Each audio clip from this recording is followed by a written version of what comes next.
Sasha, it's great to meet you. I was excited when I was sent by Sergey to come and have a look at one of the homes that he's worked on with the amazing windows. The location is amazing. You've got this beautifully exposed corner site looking straight over the bay and the famous Bay Run. One particular thing that I was excited and why we've come here to have a look, particularly with the windows, is because we're dealing with a site now that is also located on a busy road. So although you have the view straight out to the beautiful water, you've got a roundabout in front of you and there is a bit of traffic flowing around here. The windows and doors are closed now. I can't hear a thing. We lived in the old house and realized that this is really noisy. So we really struggle in the old house. That's why the windows for us was very important.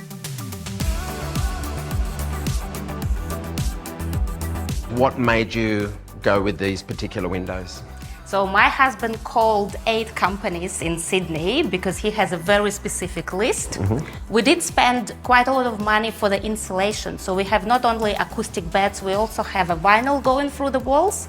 And since I would say 60% of the walls are glass, he thought that we would waste money if we put everything in the wall and then end up with the average windows.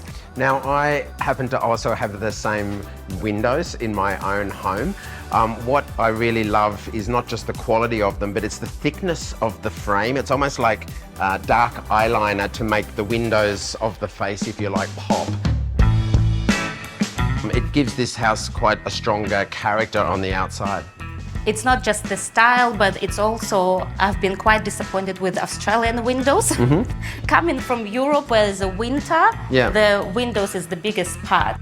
Now we realise we want to have more energy efficient homes. Climate is changing. We're getting more frequent and stronger storms, particularly on the East Coast, but we're also dealing with higher energy bills. So it's an investment, but it does transform how it feels to be inside the house.